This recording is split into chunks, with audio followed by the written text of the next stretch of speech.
Alhamdulillah kita sudah menginjak di jilid yang kelima. Setelah kita mempelajari jilid yang pertama, kedua, ketiga, keempat, dan jilid yang kelima ini, Masya Allah, ternyata sahabat Al-Quran, di jilid yang kelima ini banyak tema pembahasan dan pokok-pokok bahasan yang tujuan ini adalah untuk memperlancar, memperbaiki, dan juga memperindah bacaan Al-Quran kita.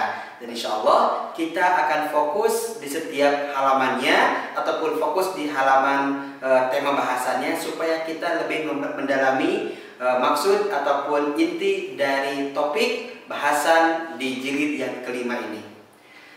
Sekarang kita akan fokus di halaman ke-133, di mana halaman ini ada tema bahasannya tentang huruf yang tidak dibaca. Huruf yang tidak dibaca ini adalah huruf alif yang apabila dia berada di tengah-tengah bacaan. Seperti contoh lafaz alhamdu. Bila ada huruf wa di depan alif lam tersebut, maka pada alif, alif, kemudian ada lam sukun, maka alifnya tidak berfungsi sebagai pemanjang, tetapi dia itu hanya tulisan saja dan tidak perlu dibaca. Jadi kita tidak baca wa alhamdu, tetapi langsung saja kepada lam sukun menjadi walhamdu. Contoh lagi ada lafaz ma'al hamdi. Jadi tidak dibaca ma'al hamdi, tapi dibacanya langsung kepada lam sukun, dibaca menjadi ma'al hamdi. Inilah huruf yang tidak dibaca, walaupun ditulis tapi tidak dibaca. Inilah cara dalam pembacaan huruf yang tidak dibaca di halaman 133 Iqra jilid yang kelima. Kemudian sahabat Al-Quran yang dirahmati Allah Subhanahu wa Ta'ala, tema berikutnya di dalam jilid yang kelima adalah pembahasan tentang bacaan panjang yang diwakafkan. Ialah adanya di halaman ke-135. 135 ini fokus di pembahasan tanda panjang disukunkan. Seperti contoh lafaz amina. Bila kita menemukan amina kemudian diwakafkan, berubah menjadi amin. Boleh kita panjangkan, bisa 2 harokat, bisa 5 harokat, atau juga 6 harokat. Contoh lagi, kita ambil saja yang pertengahan di 5 harokat. Contoh kita baca nasta'inu, menjadi dibaca nasta'in. Kemudian ada lagi di kolom yang bawah ainal yaqini, dibaca menjadi ainal yaqin. Nah, pola-pola bacaan seperti ini silahkan Anda lakukan, Anda praktekkan di halaman 135 dan sampai kolom-kolom yang bawahnya. Latih terus bacaan Anda sampai lancar sekali dan juga kita bisa menguasai teknik wakaf ataupun teknik tanda panjang yang diwakafkan. Setelah kita belajar di halaman 135 mengenai tanda panjang yang diwakafkan, maka kita akan menginjak kepada pembahasan berikutnya, masih di tanda panjang. Sekarang kita menginjak di halaman 141. Di 141 ini kita akan membaca tanda panjang bertanda alis. Apabila kita menemukan tanda panjang bertanda alis, maka panjangkan suara kita selama 5 harokat. Contoh la a'budu ulaika. Nah, itulah contoh-contoh kita saat memanjangkan bacaan yang bertanda alis. Sekali lagi, apabila kita menemukan tanda panjang bertanda alis, maka panjangkan suara kita selama 5 harokat. Contoh latihan di kolom berikutnya seperti berikut. La a'budu ma ta'budun ulaika humul muflihun. Nah, pola pembacaan seperti ini silahkan Anda aplikasikan, Anda praktekkan di kolom-kolom berikutnya, terutama di halaman ke-141. Selanjutnya kita akan menginjak ke halaman 142, di mana di halaman 142 ini kita akan belajar dengung suara, ialah pada huruf nun bertasydid. Jadi, apabila kita menemukan huruf nun bertasydid, maka dengungkan suara kita selama 2 harokat. Contoh, inna, inna. Latihannya boleh kita lihat pada halaman 142. Ada ana, itu tanpa tasydid. Tapi bila ana kemudian pada nunnya terlihat ada tanda tasydid, maka tahan suara kita selama 2 harokat. Contoh, anna. Lanjut lagi, ama. Kemudian ada mim bertasydid, kita lihat lagi, kita baca amma. Bawahnya innahu, innaha. Saya akan contohkan bacaan nun tasydid dan mim tasydid pada halaman 142. Contohnya seperti berikut.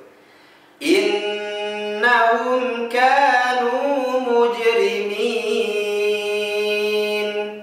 wa inna ilaihi raji'un thumma adbara yas'a fa innal jahima hiyal ma'wa. Lakukan teknik tahan suara seperti berikut pada kolom-kolom yang sudah disediakan untuk melatih dengung suara kita ataupun tahan suara kita. Setelah kita mempelajari nun tasydid dan mim tasydid pada halaman 142, maka kita akan fokus pembahasan pada halaman 151, di mana 151 ini kita akan menemukan bunyi yang berbeda, ialah mim sukun bertemu dengan huruf ba. Ya, kalau dalam istilah ilmu tajwid ini adalah ikhfa syafawi. Di mana cara baca tersebut ditahan ya suara kita selama 2 harokat. Contoh seperti bacaan berikut ini. Akafartum ba'da imanikum. Perhatikan baik-baik pengucapannya. Akafartum ba'da imanikum. Pada lafaz akafartum kita tahan suara kita, kemudian kita sebutkan ba-nya. Jadi tahan dulu, tidak perlu tergesa-gesa, jangan tergesa-gesa, santai saja karena kita menahannya selama 2 harokat. Saya ulangi lagi contohnya. Akafartum ba'da imanikum. Lakukan teknik berikut ini ya, terutama pada halaman 151 untuk menahan suara kita pada bunyi mim sukun bertemu dengan huruf ba. Setelah kita pelajari tema bahasan pada halaman 151, maka kita akan belajar di halaman 154, di mana 154 ini fokus bahasannya adalah mengucapkan lafaz Allah. Sahabat Al-Quran yang dirahmati Allah Subhanahu wa Ta'ala, pengucapan lafaz Allah itu ada 2 cara. Ada yang dibaca tebal seperti Allahu, ada juga yang dibaca tipis seperti lillahi.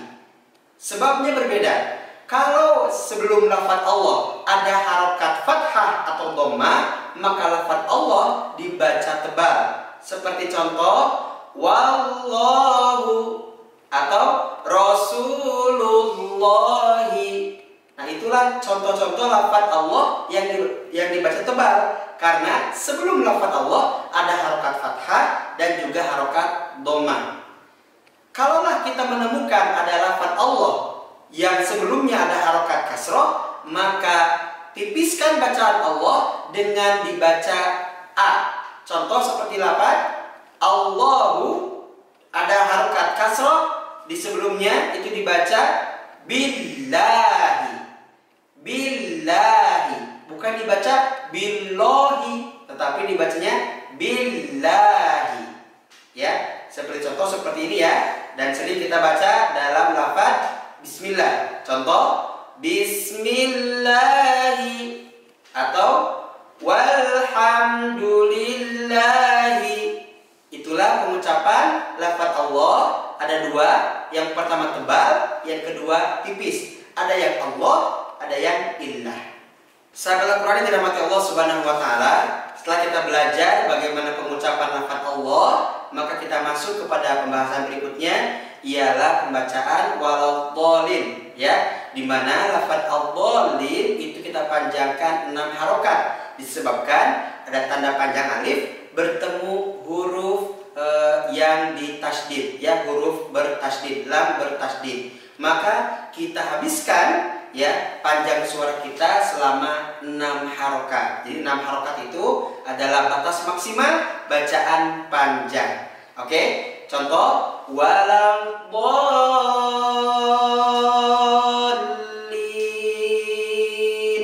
Nah, itu adalah pola untuk memanjangkan bacaan 6 harokat, terutama pada lafaz ad-dallin.